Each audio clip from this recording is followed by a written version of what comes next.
Okay, welcome back, listeners and everyone who's still keeping up with greenhouse gaslighting. I'm not sure how this particular one's gonna play out with the video. I think it might only work on platforms like Spotify and YouTube and any other platform that accepts video podcasts. So that might be a limitation for this particular episode. Um, I think a lot of it should still be able to translate to audio only.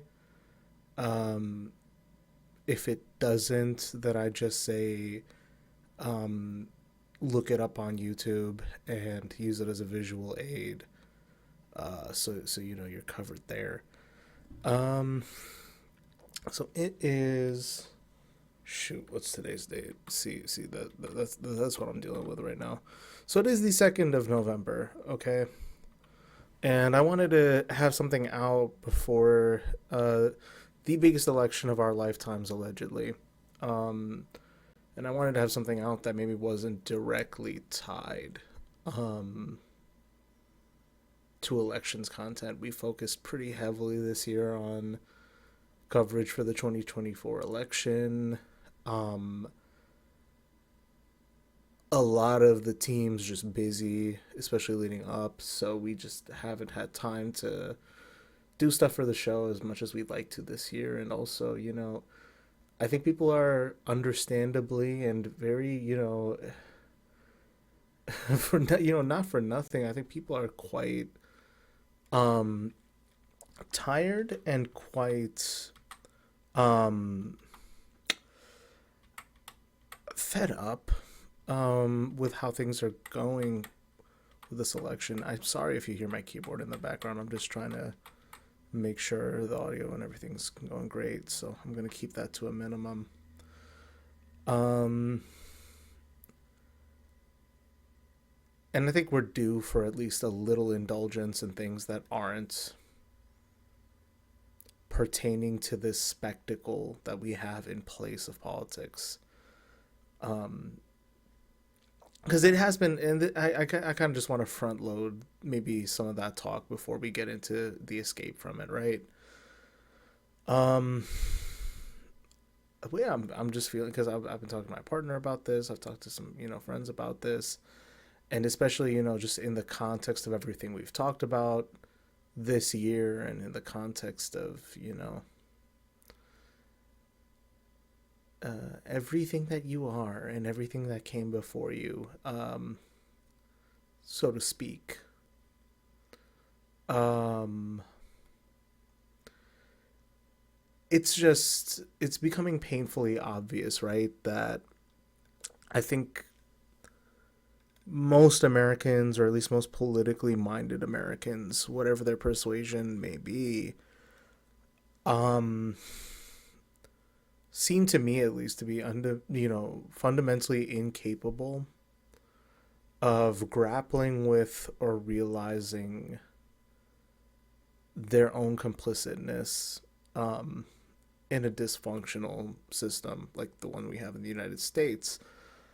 Um, Nor are they really able to grapple with or accept or even come to terms with, I guess, the powerlessness or the limited effectiveness of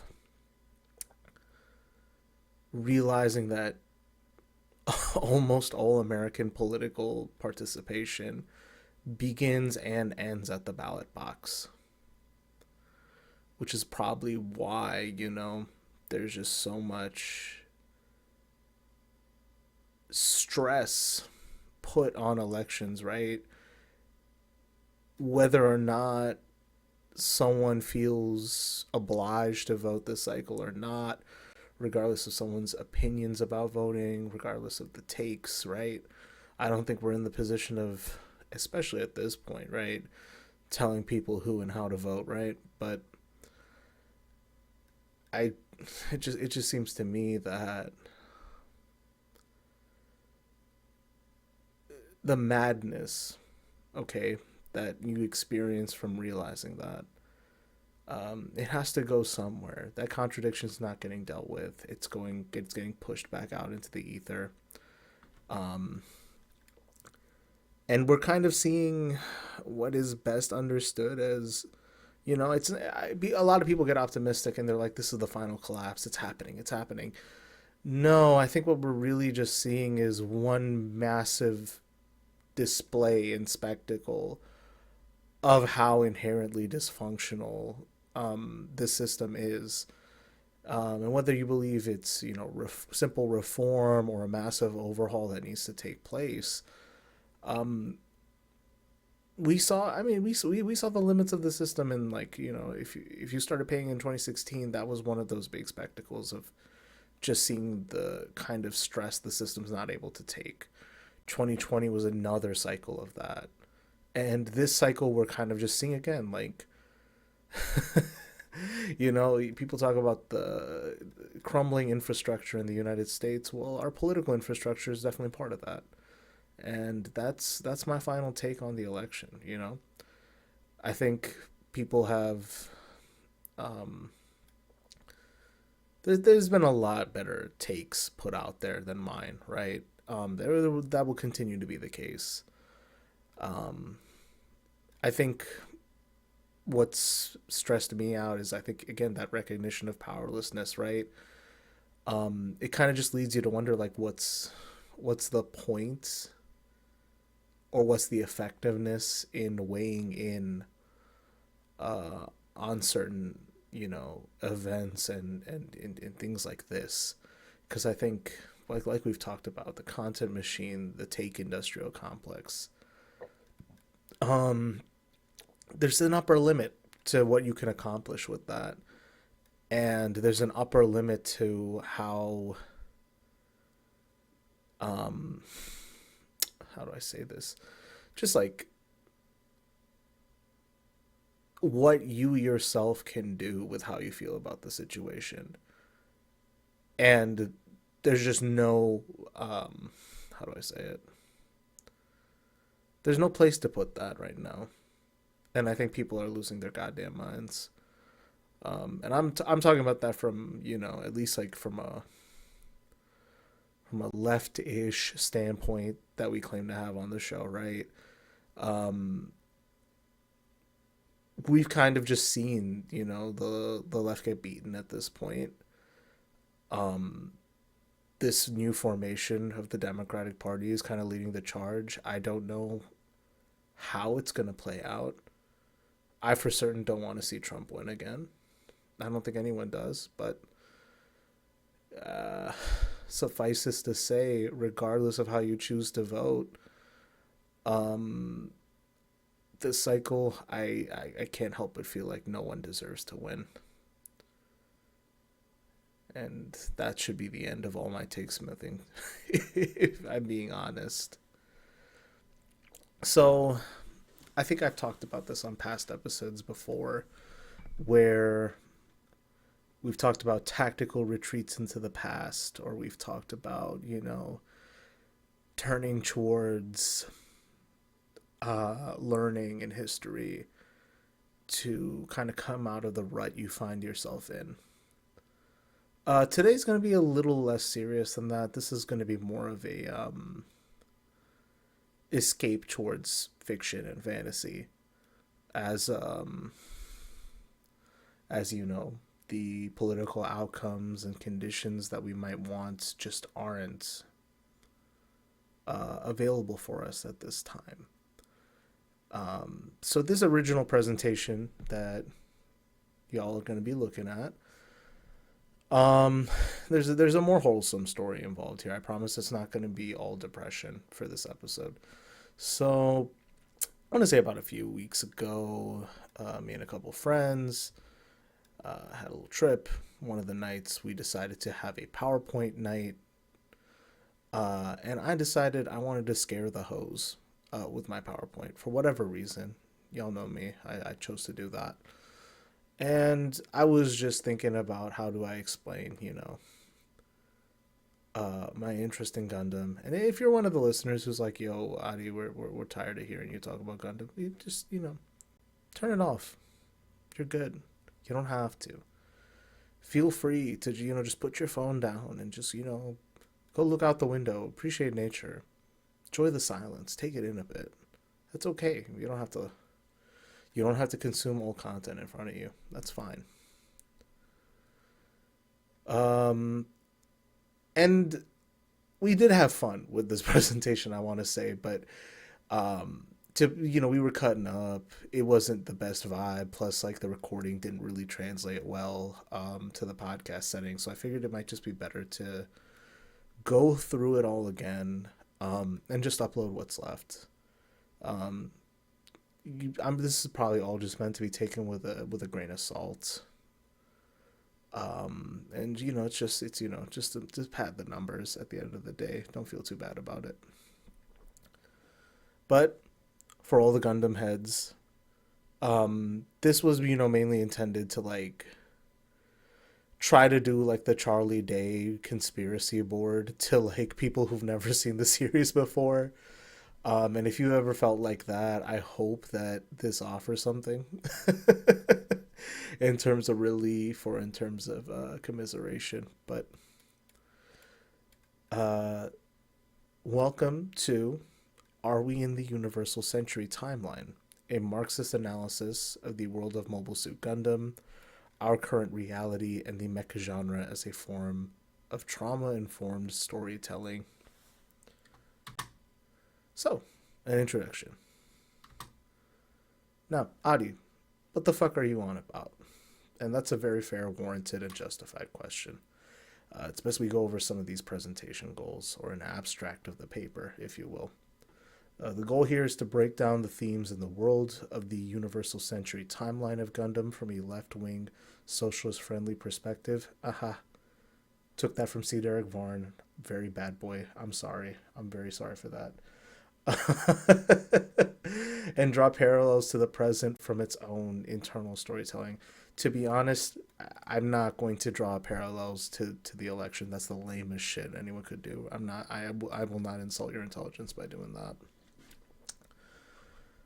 So to put things incredibly mildly, as listeners of the show know at this point, I'm a fan of the Gundam series, and I don't think I've ever expressed how this silly fucking anime is actually surprisingly cogent and prescient about the horrors of war, the indomitable human spirit, the mercurial and Byzantine nature of politics, social resentment, and much more.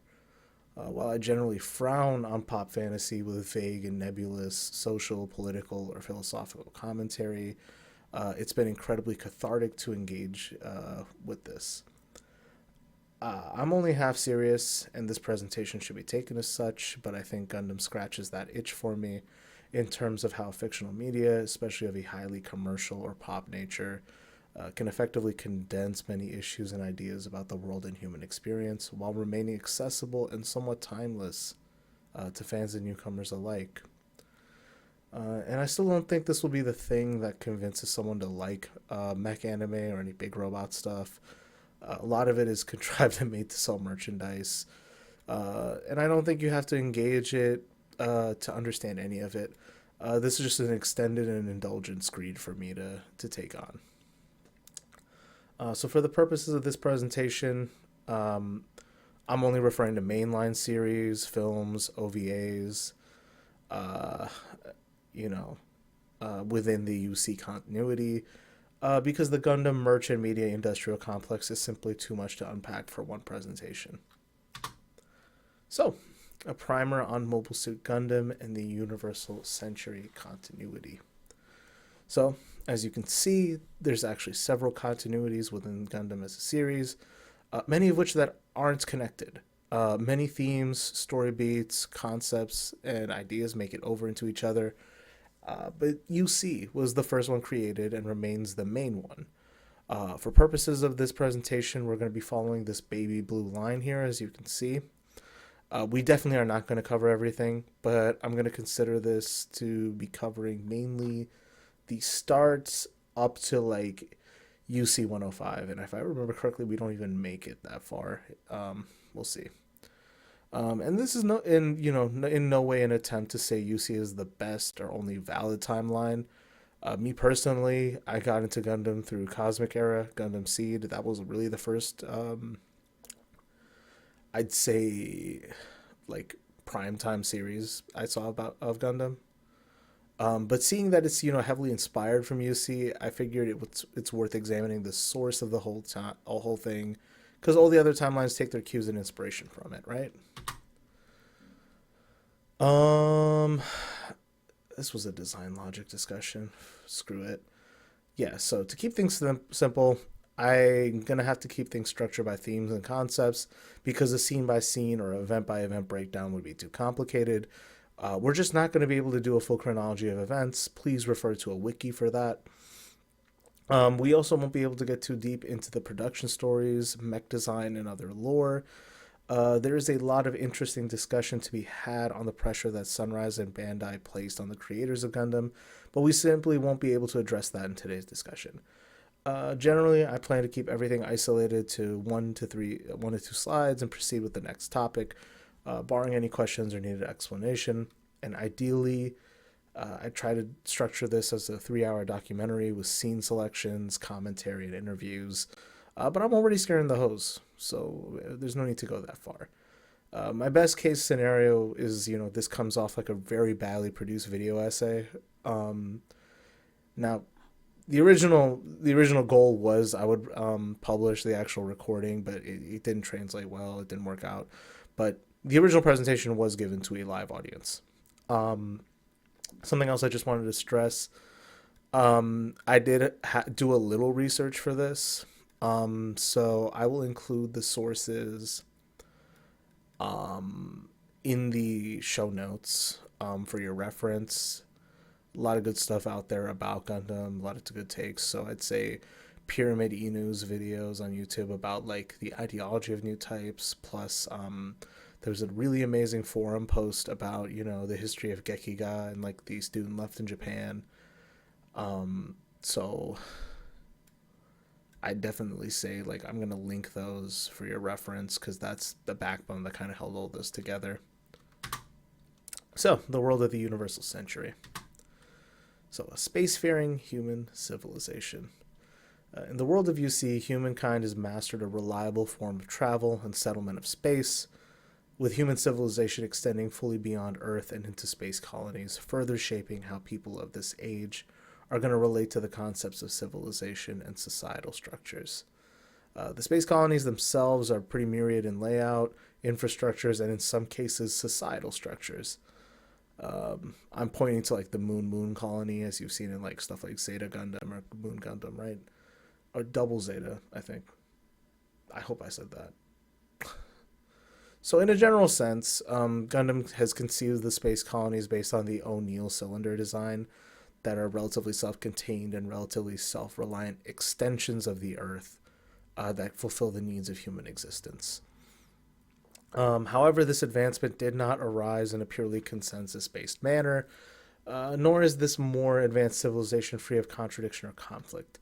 The Earthnoids who reside on Earth and the Spacenoids who reside on the colonies especially begin to represent entirely new divides for this new civilization. So you can kind of see here the world in which UC Gundam takes place in. So these L points are the Lagrange points as mentioned, and these sides are the specific space colonies. And then there's also settlements on the moon. I don't know if I mentioned that in the presentation, but something to note. So, this timeline I pulled from the Gundam Wiki. If you feel like this is similar to any world events, please keep that to yourself. I'm not trying to do the thing where like, oh my god, this thing predicted a thing that happened. But it is funny that like I think this series kind of came out. If not, I forgot what year it came out. So if not like by the fall of the Soviet Union, at least around like the late Soviet era, right? And it's a product of its time, right? It is a product of the 70s in that way. But at the same time, there's a kind of very sophisticated world building at play here that I kind of enjoy. So as per the lore of Gundam, 1990, concerns of sporadically localized conflicts erupting around the globe run risk of spiraling out of control and escalate into a third world war.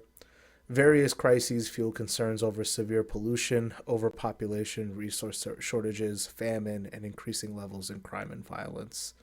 In 1993, a brief nuclear exchange in Europe causes the United Nations to dissolve as their seat of power in Geneva is destroyed in the fighting. In 1999, the surviving nations of the world established the Earth Federation to deal with the global crisis. Am I recording? Hang on. Am I recording? I would be very pissed if I wasn't. Okay, we are recording. We're 20 minutes in. Perfect. Sorry about that, folks.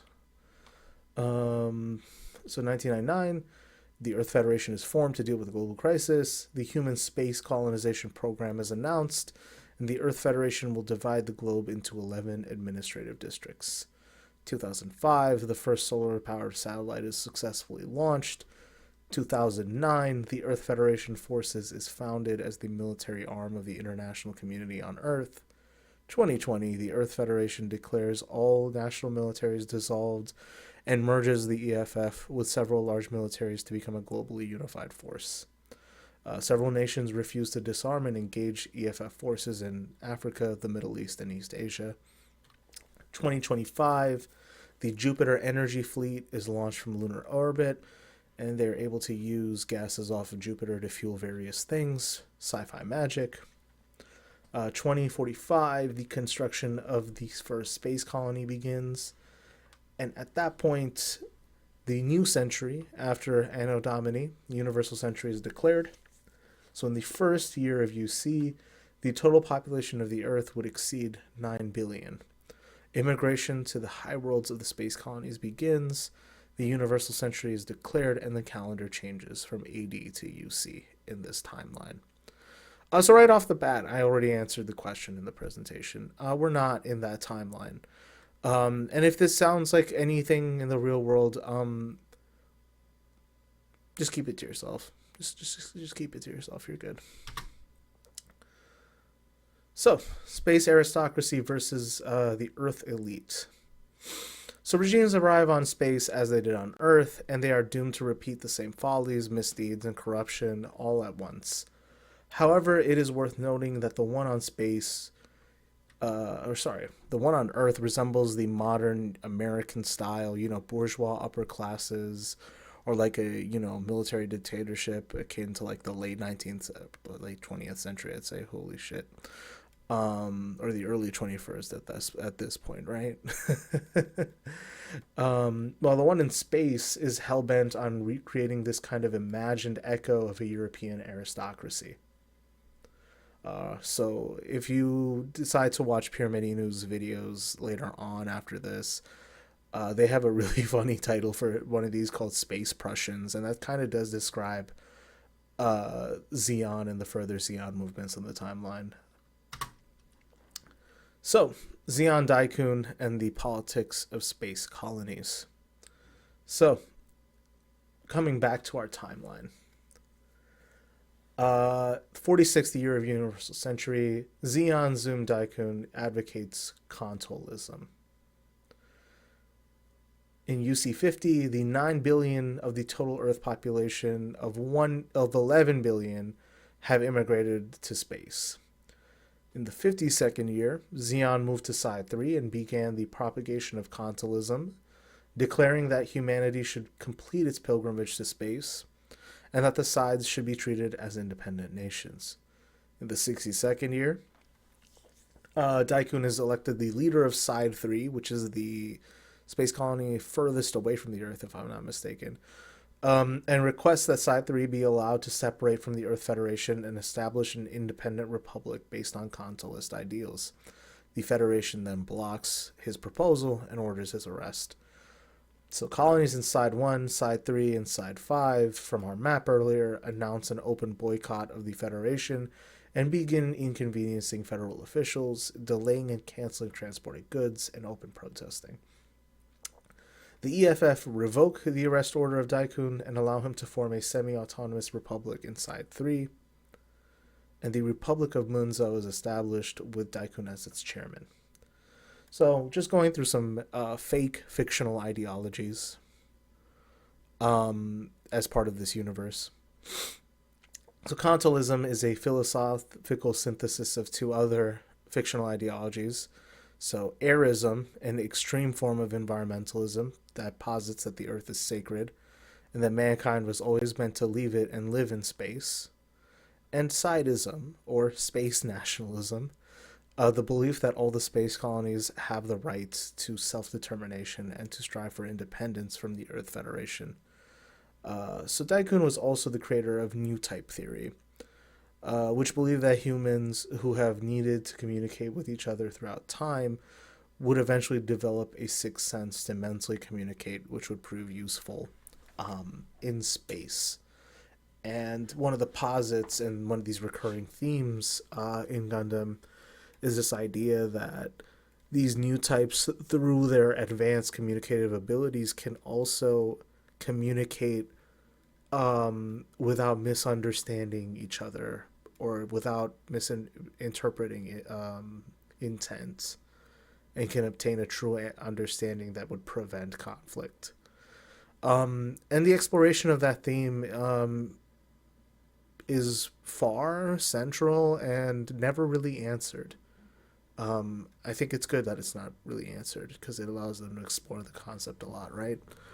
Of could people really communicate and understand one another, and would that prevent conflict? So, Space Fascism Part 1, The Many Errors of Zeon Daikun and the Tragedy of Co-optation. So, Daikun's ideology of Kantolism is picked up by his political successors differently. So, this first branch on the right, the Zabi family, their patriarch actually kills Daikun and overtakes political control of Side 3, right? And also, at that point on, kind of co-opt any liberationary or progressive potential of his ideology, and kind of just get really deep into the space Prussian aesthetics, right?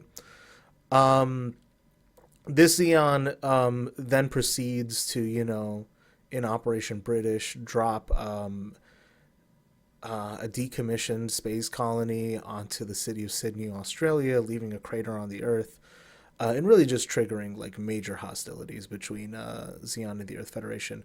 Later on, they will do this again in another rump turned powerful resistance movement to the Earth Federation, dropping one of these on Dublin. So yeah, this is just one exploration of this idea among many that these ideas can be co-opted or watered down or taken to bizarre ends that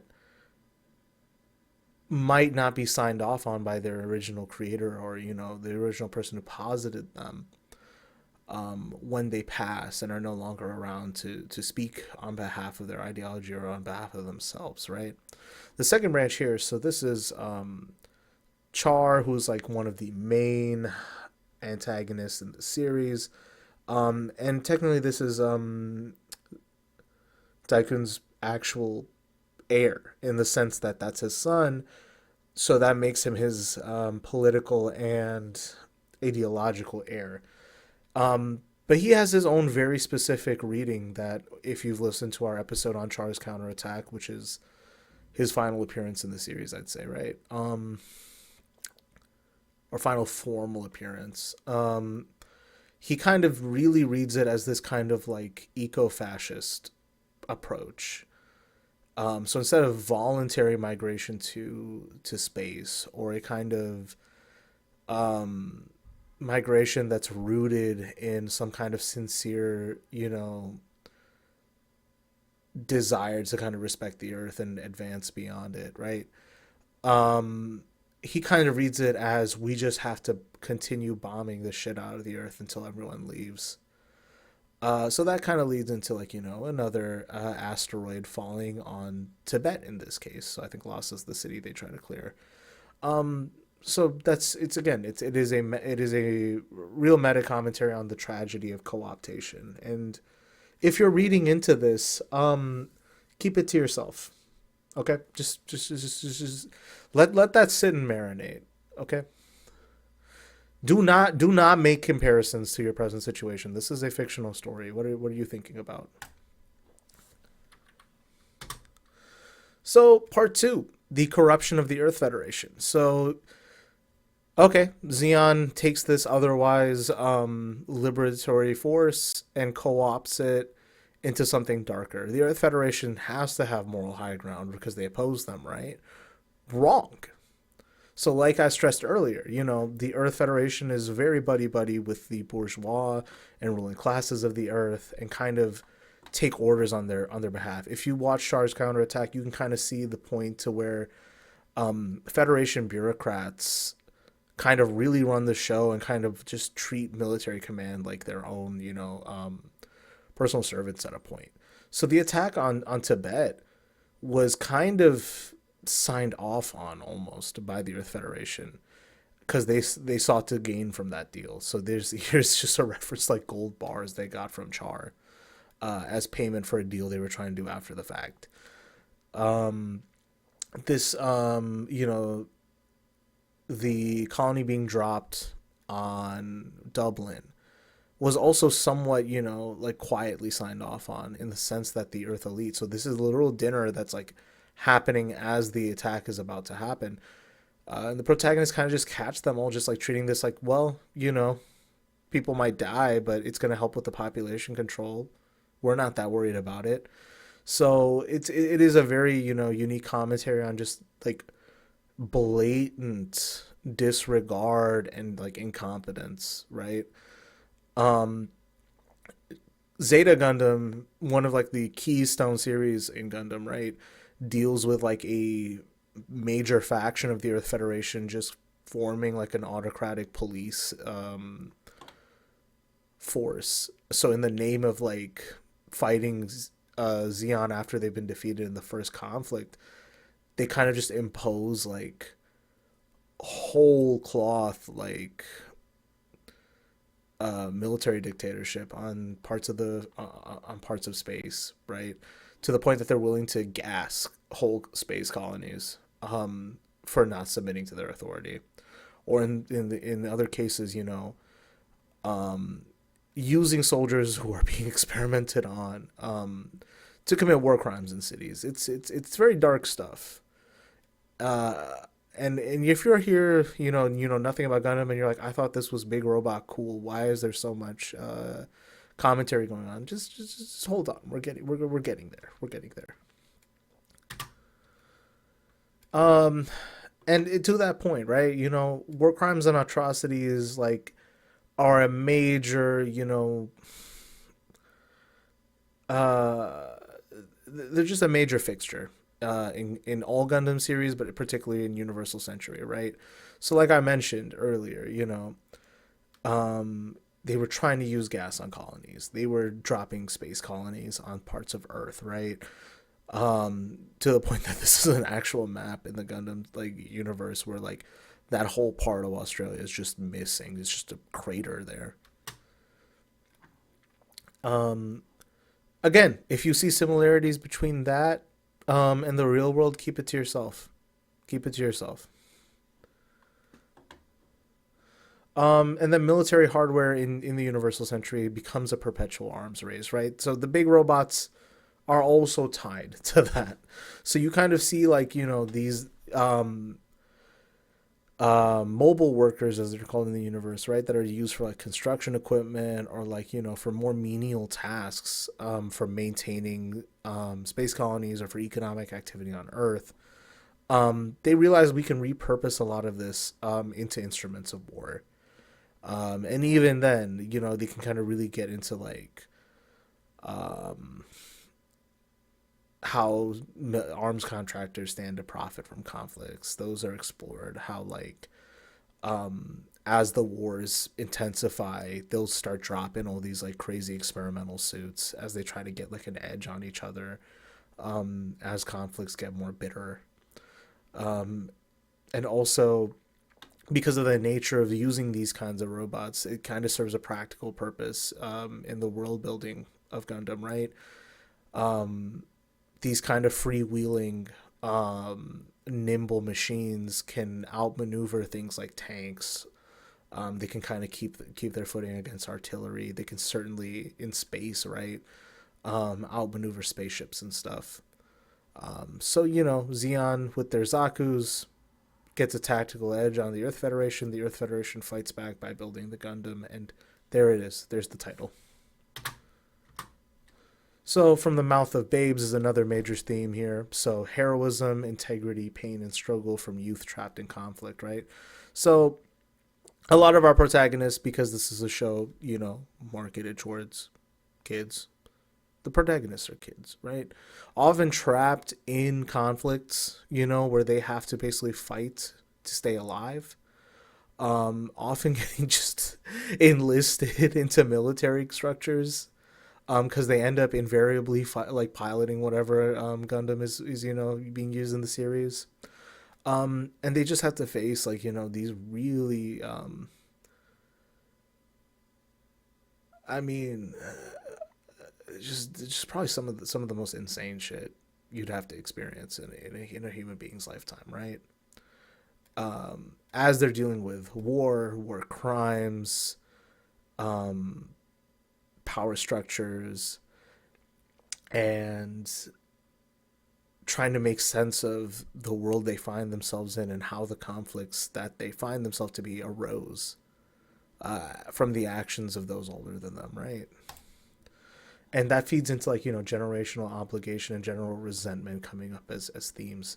There's this again, this this part here, right, where it's like a lot of characters just get slapped all the time in Gundam, right? This comes from like the series, being made by people who grew up at like the turn of the Imperial era in Japan after World War II, right?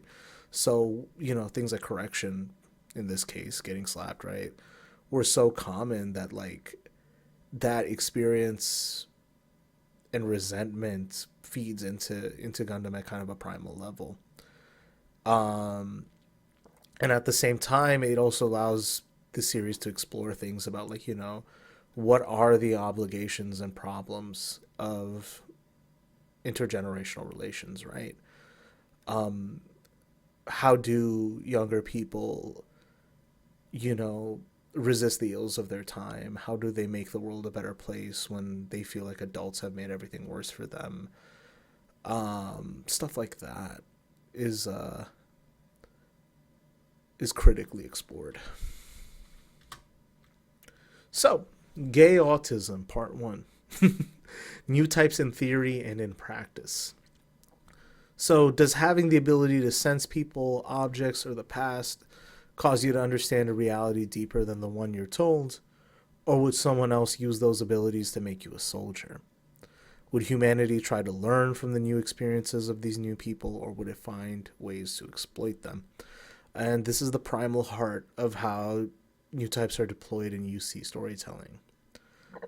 So I just had a couple extracts, of like how this kind of plays out in the anime or in manga adaptations. Um,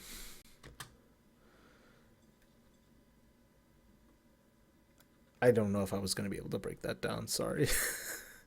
So, un- this idea of new types being able to understand someone beyond words, can this heal or can it hurt? Um, it's explored a lot. So, I mean, this middle section, right, is kind of covering this conflict between Amuro, who's like one of the central protagonists, and Char, as I mentioned earlier. Um, we're, the big tragedy between the two of them is Char meets a new type pilot named Lala, who is accidentally killed. Spoilers, spoilers. Too late, too late. I should have mentioned that at the start, but spoilers. Um, Accidentally killed by Amuro in a fight as they're kind of experiencing this kind of new type resonance. So they have a bloodlust that develops after that for each other, where it's like they both lost this person and they have no choice but to see themselves as antagonists in this struggle that's caused by her passing. To the point that they're kind of enemies to like the end of their days, and like Char's last words to Amuro are like, "You don't understand. Lala was a woman who may have become a mother to me," and he's just like, "Wait, what? That's what this was about?" So the limits of new type like resonance and connection are always tested, even within its own narrative. This other section here, so this is one of my favorite moments in Gundam Unicorn, which is kind of like the way I like to describe it is if these Star Wars sequel series were done competently in a way that like isn't glup shido. Um and it kind of explores all those themes beautifully, right? So in this moment, like the Benager and Maria Cruz are fighting bitterly, but there's a moment where he kind of realizes like, no, this is a person too, and he sees like the entirety of her trauma before realizing like, holy shit, like there's no need for us to fight. We're both victims here,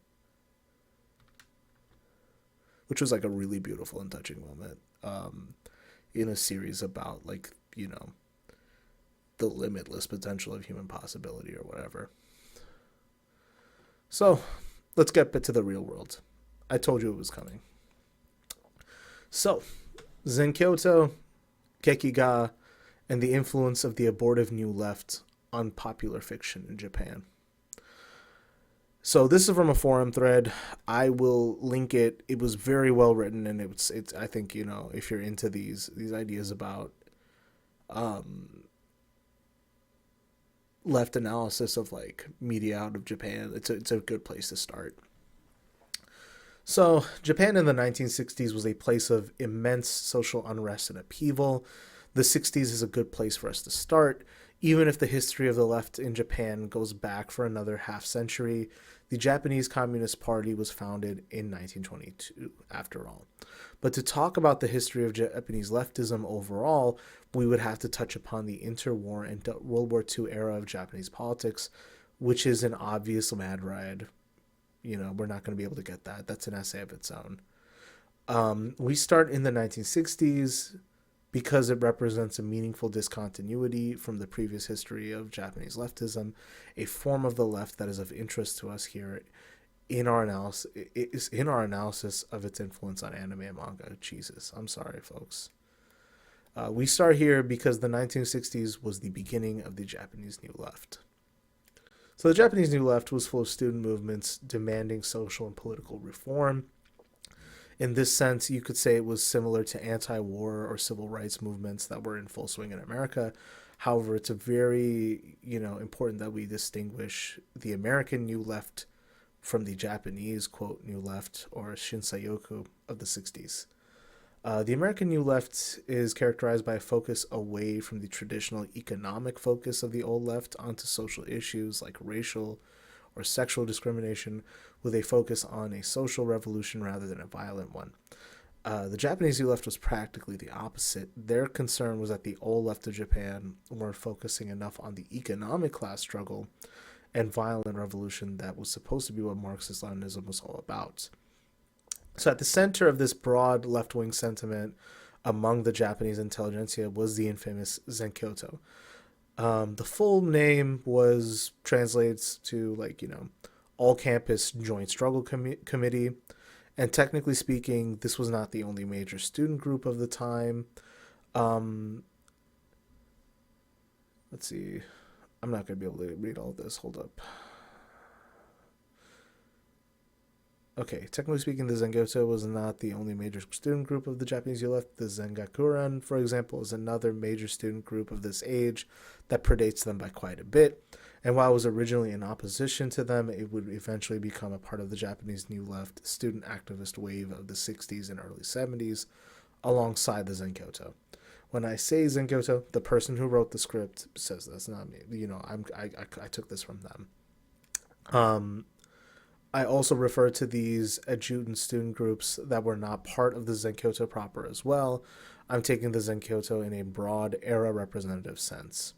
So these student groups since they were more of a loose confederation of various different left-wing student factions, which will come to bite them back in the ass later. We're at the forefront of the left-wing wave that hit Japan in the 1960s, and they were not fucking around.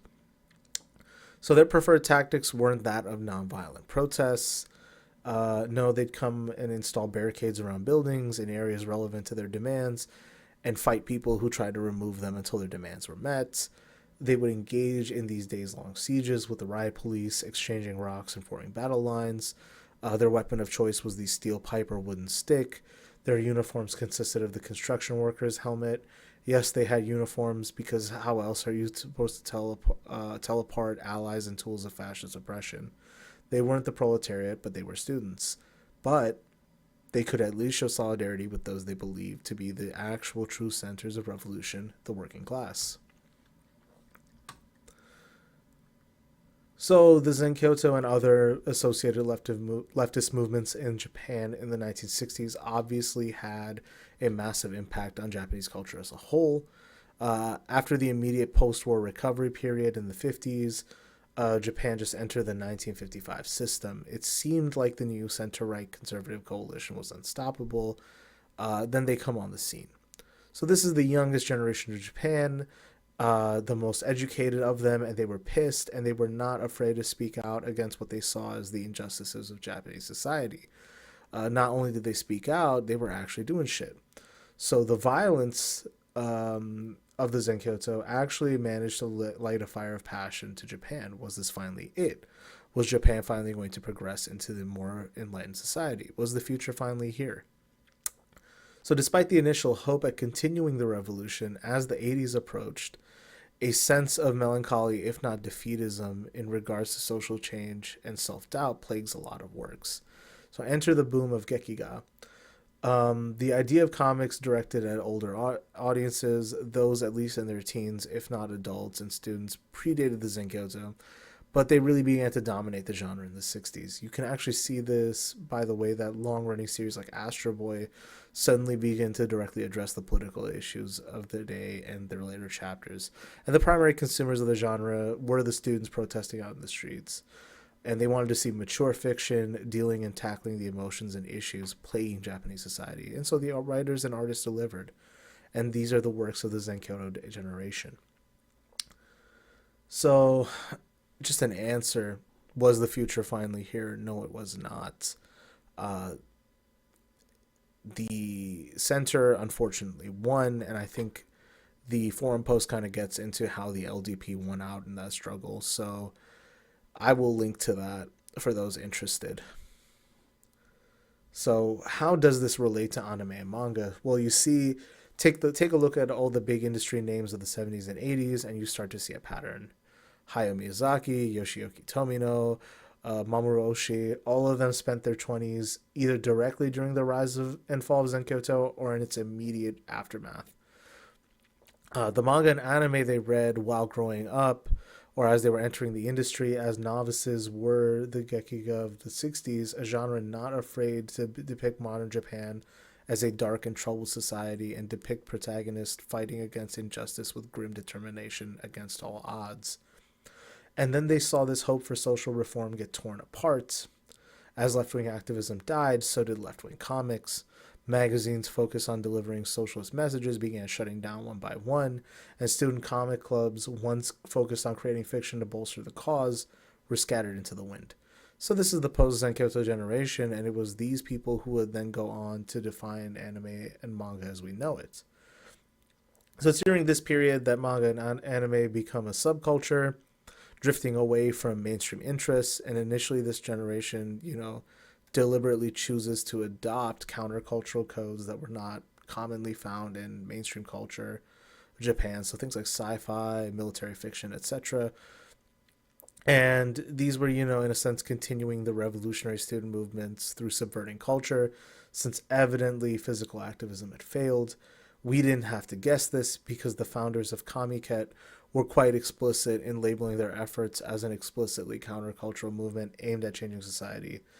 So the themes of anarchism, pacifism, anti-totalitarianism, commonly found in Miyazaki's works, for example, are just another example of how the Zenkyoto spirit continued to live on And these guys are often referred to as the first generations of otakus in some academic works. This is the environment that the post Zenkyoto generation operated in, a similarly post Zenkyoto world. Both the consumers and the creators in the industries in the 70s and 80s were former student activists who had seen the cause that they fought so hard for to be utterly destroyed before their very eyes. And this kind of revolutionary pessimism, while unique to Japan, I can't help but sympathize with it to some extent here in the US, right? And you'll also see this kind of pessimism through, really just pepper throughout Tomino's works in Gundam, right? So Yoshiyuki Tomino mentioned earlier the visionary behind Gundam and his ideological roots.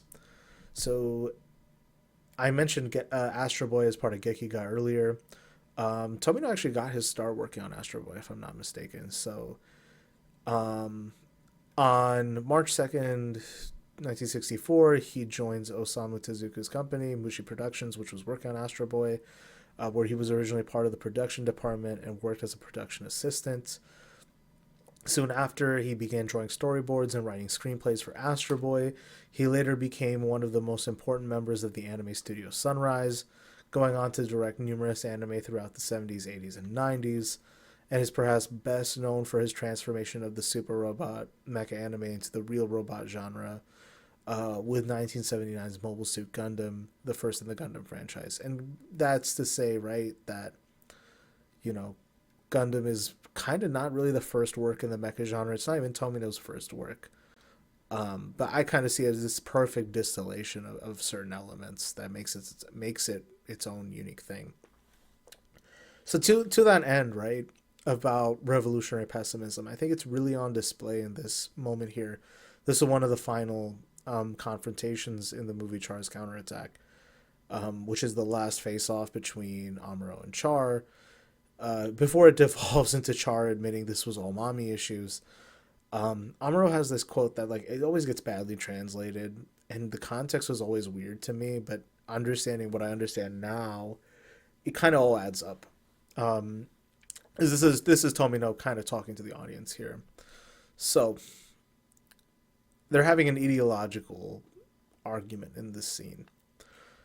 They're in an abandoned space thing. There's anti-gravity. They're fighting each other with rocket launchers as they're having this debate. and this is the line. So, I don't know how to fix the world. Behind each revolution, there are always intellectuals, but their objectives are unreal and tend to take things to the extreme. When the revolution is over, that spirit is always drowned out by bureaucrats and mass manipulators. That's why intellectuals themselves isolate from society and politics and become prisoners. So examining the present after looking at the past, right? And I shared this with the friends I was presenting this to, and this got a laugh out of them. Tomino's got some insane takes. He's hilarious, but there's just one here where it's a quote from him. I made Ideon with the intent of portraying the complete reality of what the idea of war is. I believe that if Vladimir Putin had seen that scene, he wouldn't have gone to war. Mecha anime, folks. I think more policymakers need to start watching it. I think we'll prevent a lot of issues there. So the mecha genre and trauma. It's obvious at this point, right? It's heavier than just giant robots. I think this meme is just the funniest part, right? It's what I watched, what I expected, and what I got. 1970s normalized sexism and gender roles. I've done something I can never make right. I've done a terrible thing, right? Just very, very deep emotional themes, very resonant stuff that they're able to get into. I kind of made a joke with my partner one time that's it's more 70% interpersonal conflict and 30% big robot cool. So this entire presentation I've given up to this point, it's been what? I've been a mess, right? How long is this? Yeah, 54 minutes as of this moment, right? So you could distill it. Oh my God, where's the presentation? Sorry, I'm jumping windows, folks. There we go. So this entire map explains, the history of the Earth Federation, UC, and all the locations and all the conflicts. It's all described here in this one map, but can that really tell you like everything I just gave you? Can it give you the full context? I don't think it can. Just because it looks like a world we live in doesn't tell you how close it is to the world we live in some way. And in other ways, it doesn't tell you the story of this, a very entertaining but very obvious fiction, right? And that's the thing. You can't really simplify things into mere um, into simple things. You have to really examine things in their full context. So trauma in Gundam storytelling, and that's what I'm trying to get at, is wars aren't just told through maps and Wikipedia pages. There's realities that occur to them, right? So with the focus of Gundam on wartime situations, trauma and pain, being boundless, but they form decision-making points where characters must choose whether they will become heroes and villains, even when morality is gray and factions are formed on more complicated grounds. And this is best explored in Gundam Unicorn, right? So these are just some selected scenes where Benager is talking to the captain of the Garantiers. I forget his name. And they're on opposite factions, I'd say, right? But they're, like, kind of stuck surviving with one another, and they learn a lot through each other in this process. And kind of through sharing these kind of very painful recollections, right? Benager is able to really understand this guy to the point that he's able to stop him from doing some really bad stuff, and at the same time, like, they just, it's a beautiful exploration of how, like, we've all suffered, right? And I think that, like, we should find mutual understanding through that.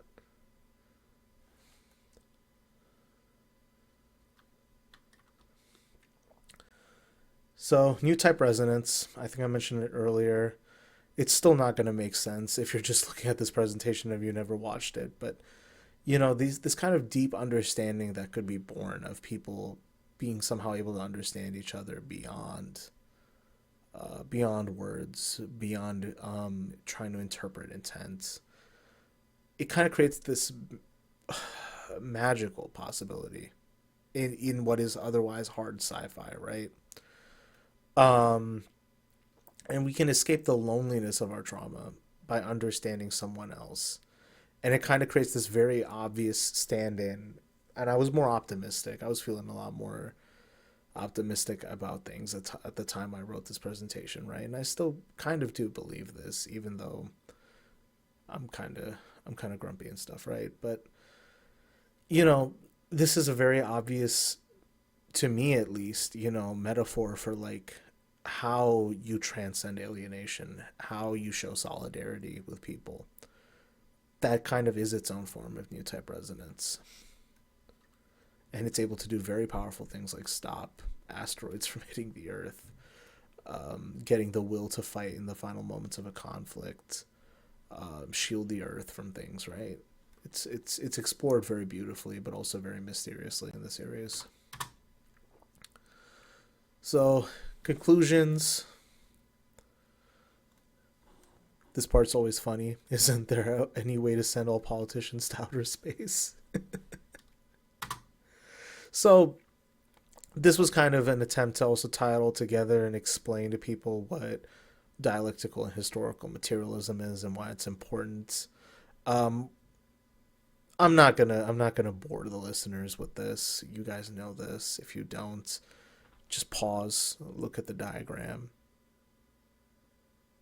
pause again, think about it, read a few more books, and you're gonna be good. You're gonna be good. But basically, you need to understand things as part of a connected system. You need to look at things as a process. Things aren't static; they are connected, right? Um, and that's what we mean by dialectics. Things exist in a conversation with each other.